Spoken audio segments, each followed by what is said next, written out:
Students, आज हम exercise 8.3 की बात करते हैं जो कि अब की बार 2020 में सरकार के निर्देश द्वारा कटवा दी गई है। ये नहीं आएगी अब की बार बोर्ड एग्जाम में, और और सालों में और ईयर्स में ये बार बार पूछे जाते हैं यहाँ से क्वेश्चन। और इनके लिए इस एक्सरसाइज के लिए स्पेशली 8.3 के लिए कुछ फॉर्मूले हैं जिनका इस्तेमाल इसमें किया जाता है। तो आप अपनी नॉलेज के लिए, और 8.4 में एक दो क्वेश्चन है, इन फॉर्मूलाओं का यूज भी है, आप इसे पढ़ सकते हैं, ज्यादा बेटर रहेगा आगे के लिए आपके लिए। हालांकि ये बोर्ड एग्जाम के दृष्टिकोण से 2020 में ओनली अब की बार इंपोर्टेंट नहीं है, क्योंकि अब की बार नहीं आएगी। वैसे ये इंपोर्टेंट है अपने नजरिए से। तो फॉर्मूला क्या है? फॉर्मूला ये है sin 90 minus theta. sin 90 minus theta is equal to cos theta, cos 90 minus theta is equal to sin theta, tan 90 minus theta is equal to cot theta, और cot 90 minus theta is equal to tan theta, sec 90 minus theta cosec theta, cosec 90 minus theta sec theta. तो ये फॉर्मूले आपको याद होने चाहिए।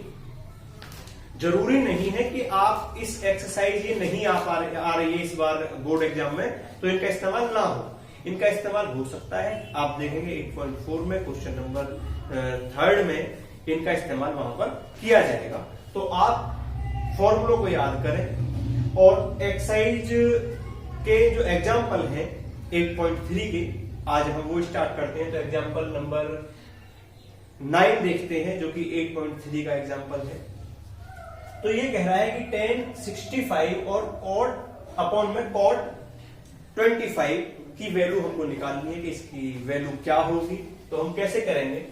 तो हम जब भी ऐसे क्वेश्चन देखते हैं जिनमें एंगल के लिए बात कर रहा है और एंगल ऐसे हैं कि उनके टेबल में मान नहीं है, टेबल में मान नहीं दे रखे हैं, और उनको ऐड करने पर 90 बन रहा है दोनों एंगलों को, जैसे कि tan 45 और 65 है और cot 25 है। तो इनको देखें तो इन दोनों को ऐड करने पर 90 बनेगा। तो 90 बनेगा तो ऐसे क्वेश्चनों को हम कैसे सॉल्व करते हैं? जब भी ऐसा क्वेश्चन आपके लिए आता है तो आप फॉर्मूला का इस्तेमाल करेंगे और इसे बनाने की कोशिश करेंगे।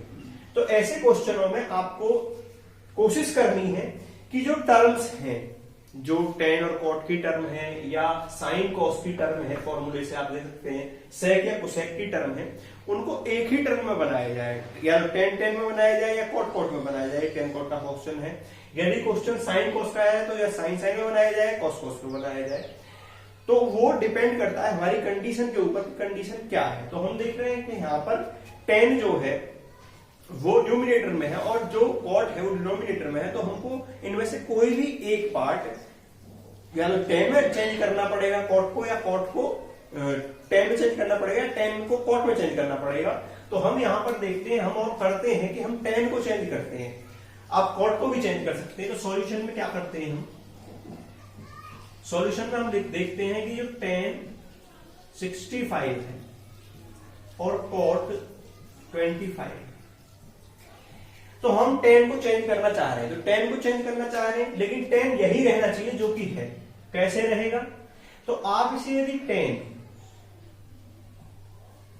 90 माइनस क्या लिखें यहां पर, 90 में से कितना घटाएं कि आपको ये वापस मिले। तो यदि आप 90 में से देखेंगे 25 घटा दें तो आपको 65 ही मिलेगा। तो आप इसको 65 को ऐसे लिख सकते हैं, ब्रेक करके दो पार्टों में तोड़ के। तो हमने ये लिख दिया। नीचे वाला पार्ट, क्योंकि हम इसको cot में बदलना चाह रहे हैं इसलिए हमने ऐसा लिखा है। नीचे वाला पार्ट हम बिल्कुल भी चेंज नहीं करेंगे उसमें, तो इसे cot 25 ही लिख देंगे। और हमने पढ़ा है कि tan 90 minus theta, tan 90 minus theta is equal to cot theta. तो हम क्या करेंगे, इसको यहां पर लिखेंगे cot 25 अपॉन cot 25। अब हमने cot 25 क्यों लिखा? क्योंकि हम यहां पर देख रहे हैं tan 90 माइनस थीटा, जो थीटा है यहां पर वो 25 है। थीटा की जो वैल्यू है वो 25 है। आप यहां पर क्वेश्चन में इसमें फॉर्मूले में देखेंगे तो tan 90 minus theta equal to cot theta. तो थीटा जो ये है ये इधर भी इसके साथ में आ रहा है, तो यहां पर ऐसे ही 90 में से सब्ट्रैक्ट हो रहा है वो 25 हो रहा है, तो 25 इसके साथ में आ गया। हम देख रहे हैं ऊपर नीचे सेम वैल्यू है, तो ये क्या आ जाएगा, यहां से हमारा 1 आ जाएगा, क्योंकि सेम वैल्यू जब भी ऊपर नीचे होती है तो डिवाइड करने में हमारा कितना आता है, 1 आता है। इक्वल वैल्यू को डिवाइड करते हैं आपस में तो क्या आता है, 1 आता है। इस प्रकार आपका ये एग्जाम्पल नंबर 9 सॉल्व होता है। फिर से मैं आपको बता दूं कि यहां से अब की बार बोर्ड एग्जाम में क्वेश्चन नहीं आएगा, लेकिन आगे के लिए 2021 में 22 में उससे आगे के ईयर्स में यहां से क्वेश्चन आता है बार बार। आपसे पीछे भी आए हैं, पीछे लास्ट ईयर भी आया था, उससे लास्ट ईयर भी आया था। अब की बार ही क्योंकि 30% जो आपका 30% सिलेबस काटा है उसमें से ये वाला एक्सरसाइज को, इस वाली एक्सरसाइज को काट दिया गया है। तो आप अच्छे से पढ़ाई करें, और यदि ये भी पढ़ना चाहते हैं तो पढ़ें, ज्यादा बेटर रहेगा आपके लिए, आपके फ्यूचर के लिए। आपको पता चलेगी चीजें क्या है। Thank you so much. Like and subscribe.